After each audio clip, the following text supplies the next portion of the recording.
भीरूनामभयप्रदो भवभयाक्रन्दस्य हेतुस्ततो हृद्धाम्नि प्रथितश्च भीरवरुचाम् ईशोऽन्तकश्चान्तकः भीरम्बायति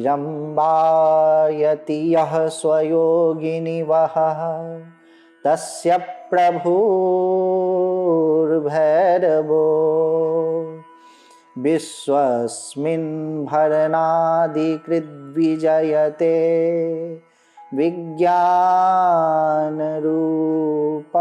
परः।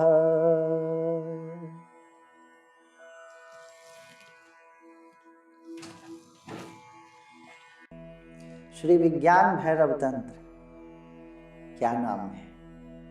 श्री विज्ञान भैरव तंत्र आगम शास्त्र का एक बहुत महत्वपूर्ण ग्रंथ है। आगम शास्त्र किसको कहते हैं?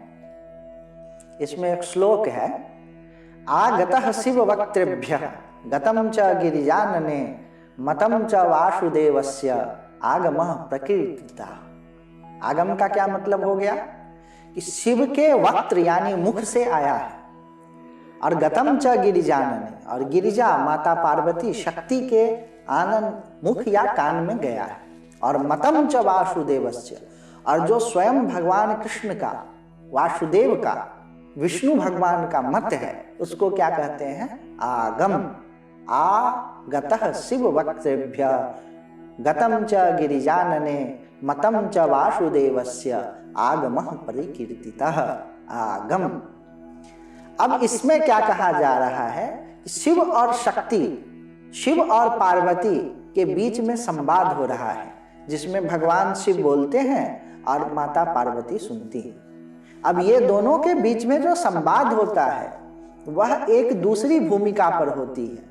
हम लोग जो संवाद का स्तर जानते हैं उसमें कंठ, गला, जीभ आदि का उपयोग करके ध्वनि निकलता है।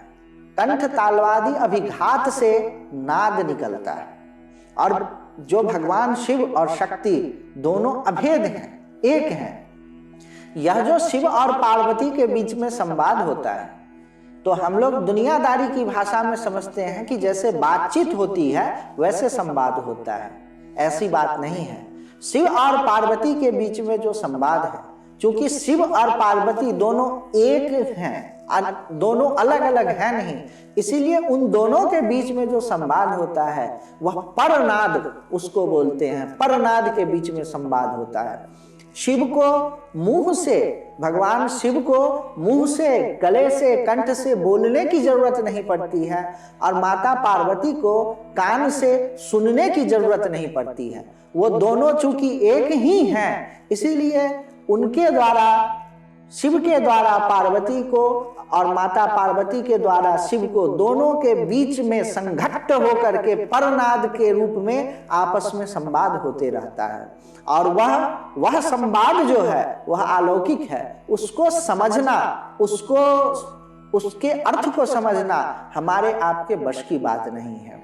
उसमें से जो छोटे छोटे टुकड़े छलके हैं, जो बूंदें गिरी है, उसको हम लोग इस सामान्य बोलचाल की भाषा में उसको हम लोग समझ रहे हैं कि विज्ञान भैरव है। असली विज्ञान भैरव तो माता पार्वती और शिव के बीच में जो अलौकिक, बिना बोले, बिना कंठ का उपयोग किए, बिना तालु का उपयोग किए, बिना जीभ का उपयोग किए, बिना कान का उपयोग किए जो सुना और बोला जाता है वह है। लेकिन इस भूमिका पर, हम लोगों की भूमिका पर, वह बातचीत की शैली में आकर के आ गया है ताकि हम लोग समझ सकें।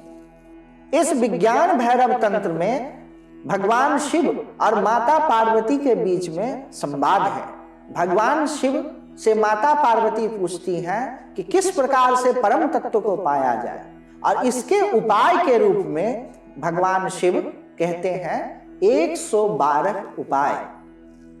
ध्यान करने के 112 तरीके इस शास्त्र में, इस विज्ञान भैरव तंत्र में बताया गया है। उन 112 उपायों से अतिरिक्त 113वां उपाय नहीं हो सकता है।